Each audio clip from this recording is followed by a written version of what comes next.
Well stated. I think all of you will find this very helpful in the deposition taking process, especially with experts. We're going to be talking about party depositions, witness depositions, expert depositions, and we're going to be able to talk, and I promise you that 80 to 90% of the depos that you're now going to take, if you learn how to use negative space, you will turn the other side's expert, the other side's witnesses, and the other party on the other side into your witness.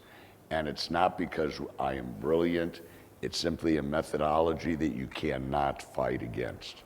It's what they don't know that we're going to talk about. It's what they haven't looked at that we're going to talk about. It's what they haven't tried that we're going to talk about. And we're not going to talk about what they do know.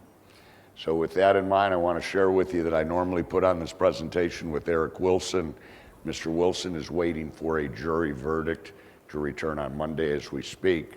So I have the pleasure of doing this with two young individuals at the Parris firm. We have two individuals. We have one, come on in, Jason, don't be bashful. We have Rene, who is learning the methodology of this negative space. We have Curtis, who is as follows. Case strategy. I begin the preparation for the taking of an expert. Does not matter what expert. Medical, accident reconstruction. You're late, Danny. Toxicologist. I prepare with the first deposition we take, which is typically within 30 days of the filing of the complaint. What do I mean by that? I'll take a family member. The defense has no idea who the family member is. They've not sent out their discovery. They don't know that it's the sister of the plaintiff. And I will cover with that person, with typically an associate on the other side, how seldom my client can now go out, how seldom my client vacations, how seldom my client now works out, does Pilates, she can't run. As we keep taking depositions, we change depositions, liability, damages, so the defense is never aware of where we are, but we have a strategy in place. Oh, good morning. Am I late? No, I was just going to wait for you to sit down.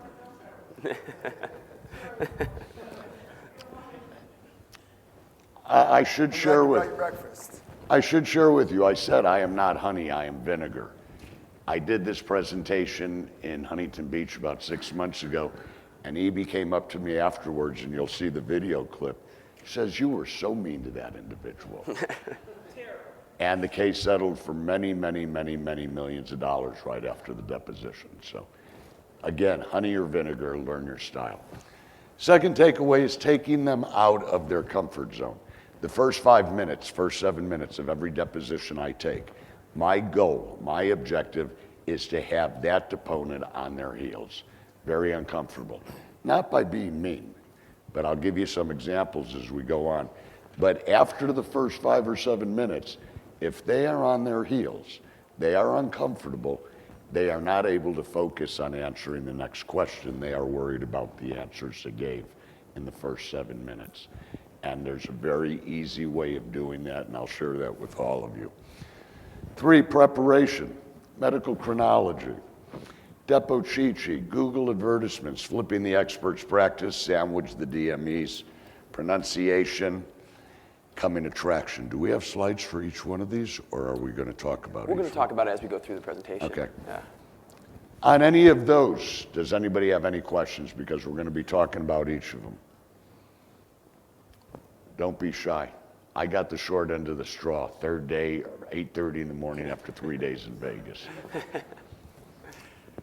Taking them out of their comfort zone. Preparation is, it does not just prepare for deposition. It is case preparation, the early depositions, the discovery, the early retention of experts. All that is preparing for the experts or the party's deposition 2.5 years later. Let's go back to medical chronology. How many people use medical chronologies before they take expert depo? How in depth is your medical chronology? Pretty in depth. I mean, it's got a lot of quotes, so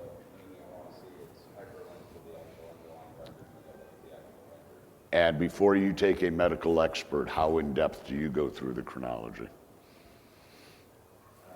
depth, certainly on whatever that subject is, every single treater that's touching anything in that specialty. I will cover every single treater, just as you said, with the expert, and they never have been provided, not one time in 42 years, has the defense provided the expert with every medical record. And as soon as I find the medical record they don't have, we become very well acquainted and we get to know one another very well.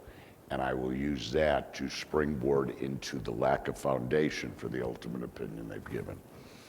Medical chronology at the Parris firm is done on almost every case, and to me it is the most valuable tool we have to cross-examine experts. We have all the information at our fingertips. The defense in today's world is not properly prepared. The partners are not coming to many of the depositions. They're trying to recapture lost profits for 2.5 years due to COVID. They send in different people on every deposition.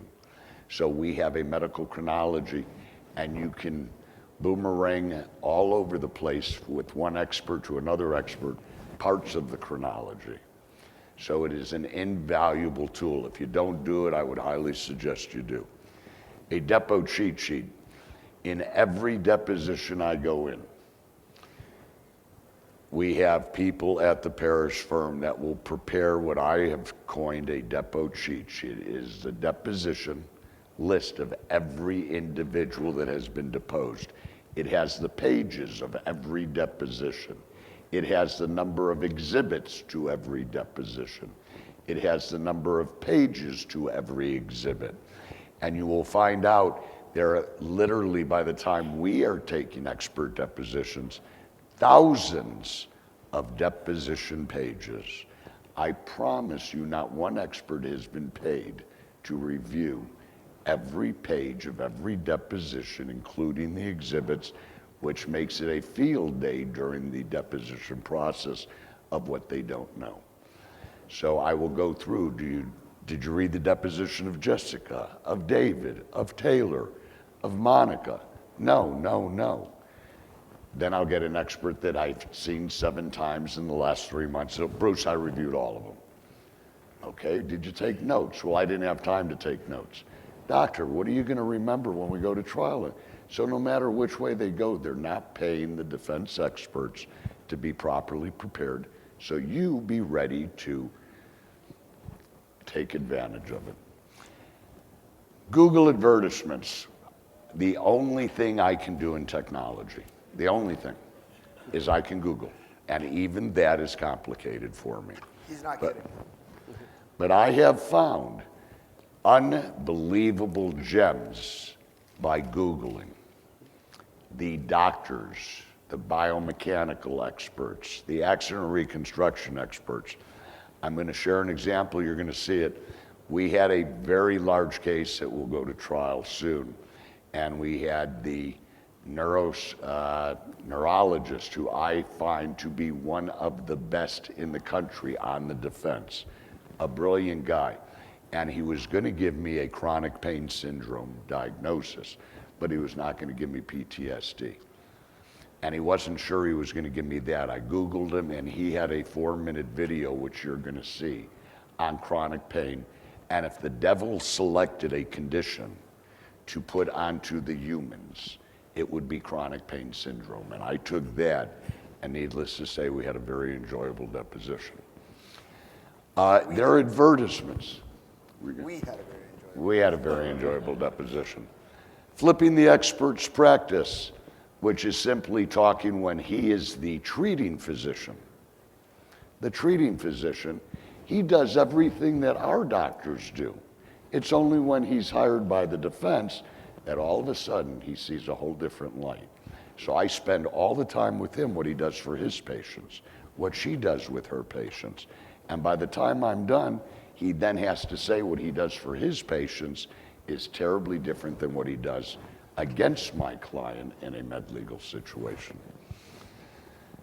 Sandwich the DMEs. Anybody have any idea what that is? DME is set hypothetically for August 1. DME's with a neurologist. I will have my client see our neurologist or the treating neurologist, preferably 2 or 3 days before the DME. I will then 3 or 4 days after the DME have my client see the neurosurgeon. So I have sandwiched their DME. Doctor, was she having complaints she had no complaints at the time of the DME, but yet the neurologist, she had complaints. Neurosurgeon, so we have wiped out potentially the credibility, not by one doctor, but by multiple doctors, preferably the treaters, and we sandwich the DME. Pronunciation. The most difficult thing for young people my age because of memory, is to say the words correctly. If our objective is to share with the jury, no different in our deposition technique as to our trial technique, and there's got to be consistency. If you don't learn the words correctly at deposition, you can't play the videos at trial because we don't look good. So learn the vocabulary, learn the vernacular. Pronunciation is critical. And then at the end of this, I'm going to share with you coming attractions. We have developed this over time, negative space. And Rex Parris is here now, and I'm going to show you a photograph of how I got started doing this negative space. And I think it is the most deadly of all tools I have seen in how to make their experts, your experts, their client, our friend, and treaters adversary for our clients. And that will be the coming attraction. This applies to parties, defendants, witnesses, friend or foe, such as police officers, emergency personnel, treating physicians, experts, and I use this with our experts. You're going to see snippets of how we use negative space with our experts. And by the end of the trial, the jury picks up on what's going on. And they talk to us after the trials and they say, we see the continuity, we see the building blocks. And again, you're not going to walk out of here and say, I can take the perfect deposition. I'm hoping that you each walk out of here and learn how to do the building blocks, because every case is different and it's an invaluable technique. Do you want to share, either one of you, about Google CVs? So in general, you want to be prepared beyond just knowing the file, right? So obviously, you go into any deposition, you want to know what's going on in the file, what depositions have been taken, what opinions have been given so far, who has testified and how they have testified.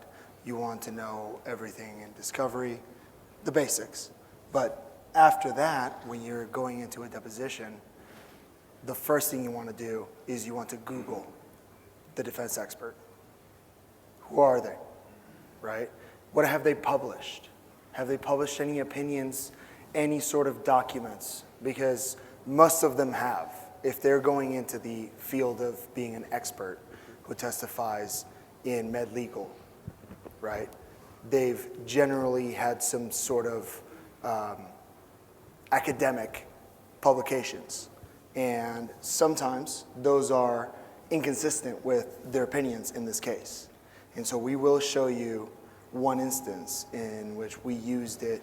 And it, we didn't necessarily get a slam dunk based off of it in this particular occasion, but it's a golden nugget that assisted us in, kind of picking up those inconsistencies and using it against them. In the long run, it worked out in our favor, and they admitted liability, which is something that they didn't want to do in the first place for a long time. Let me ask, how many people spend how much time? Share with me, if you would, please. Approximately how much time you spend with the expert on their own CVs? Just throw out numbers, whatever it may be. 5 minutes, nobody covers CV, you just attach it as an exhibit.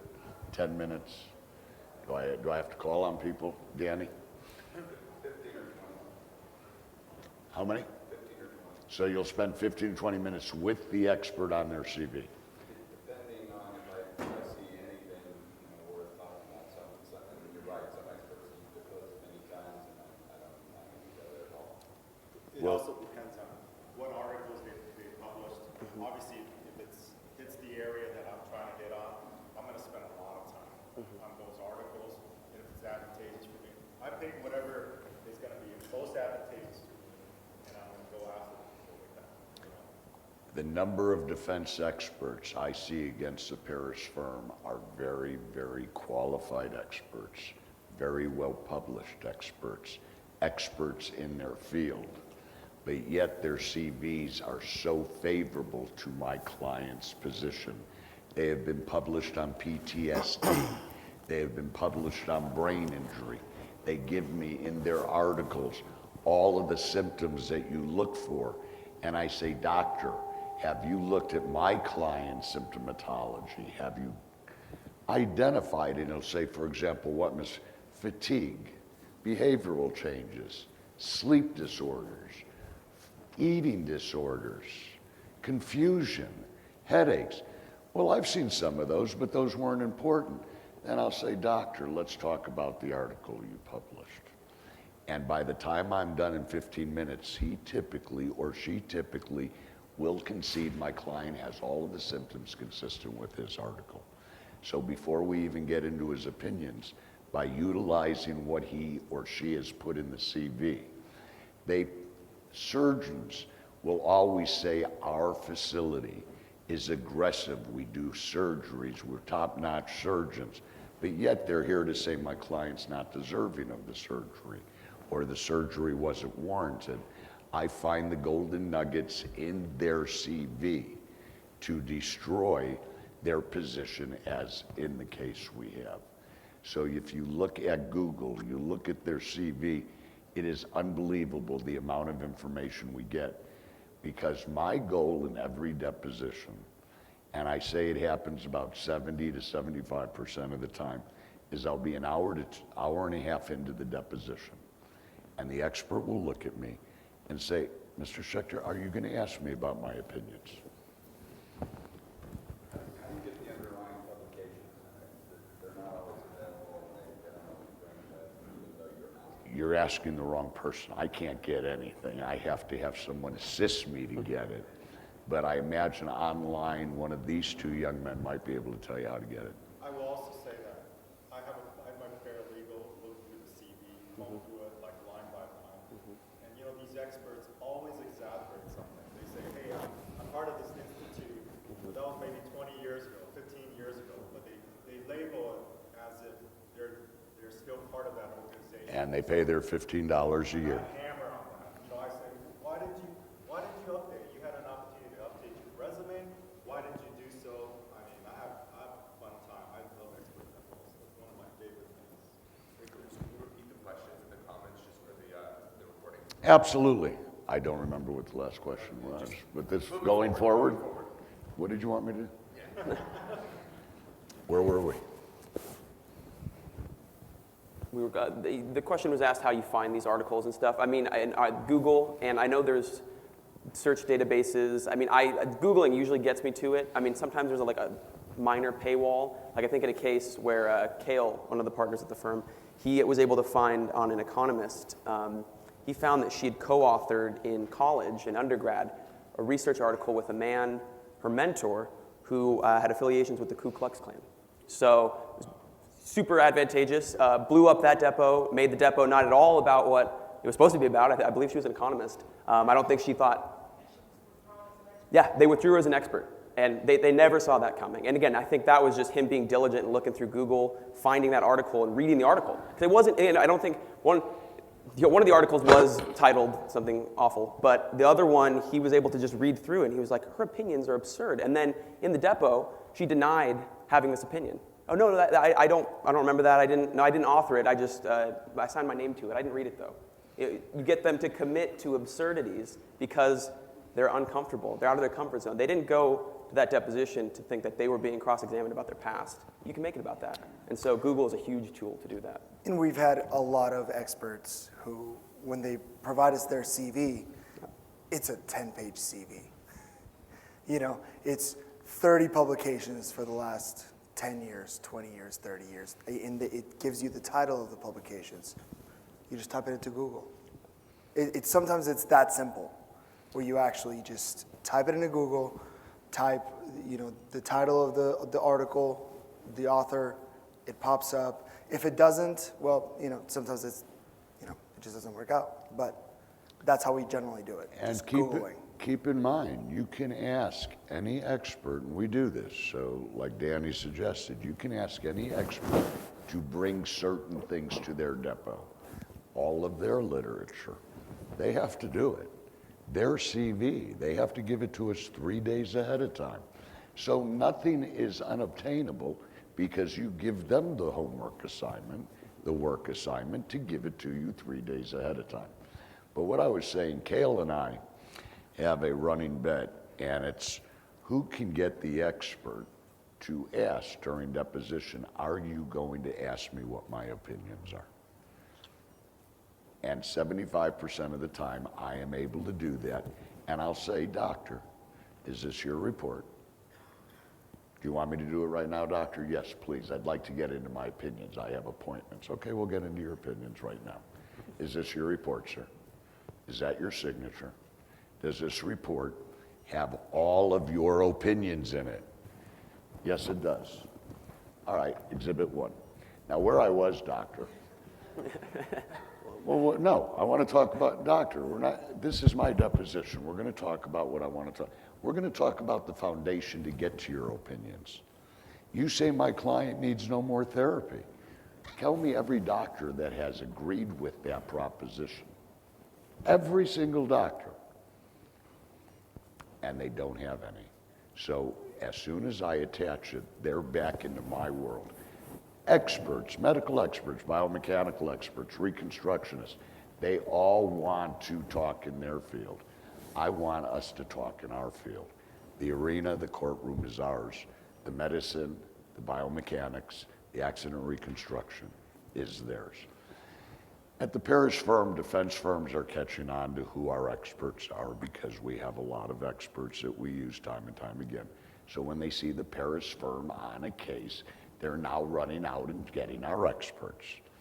That is very enjoyable for me because I have a wonderful relationship with all our experts. So I know they're going to do what they have to do, but I also know where their weaknesses are and where they're going to have to make concessions. So don't worry about who the expert is. Plan your strategy on negative space. Even your best friends become your enemies at times, and they can't get over negative space.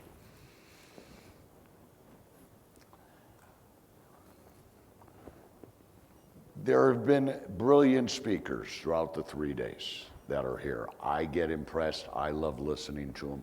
And there's a common theme that I'm seeing to be very important that we don't do enough. And we stress this at the firm. It's very, very critical. Prepping your client is an unbelievable need and necessity for being able to best cross-examine experts. And you must stress, they never say never. Never say never. We just had this happen. I mean, I could call upon Rex to share with us what that is. But if your client says, I can never walk on the beach anymore, you're going to see sub rosa of them walking on the beach. As soon as they say never, you have now invited the defense to go out and get that sub rosa. So they can do things still, but when they do, they pay for it. They have to take medication. They have to lay in bed the next day. They have to miss a day of work, an hour of work, leave home, or leave work early. Never say never.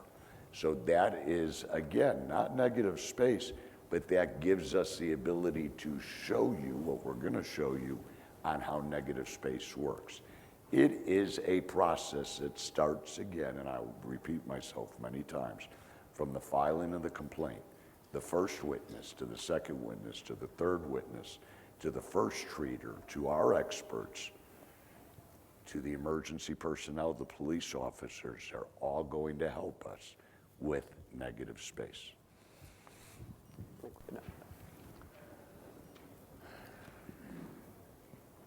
Comfort zone, first 3 minutes. Medical experts. Anybody want to take a stab at how to make a medical expert feel uncomfortable in the first 3 minutes? Other than tell them you're not paying them?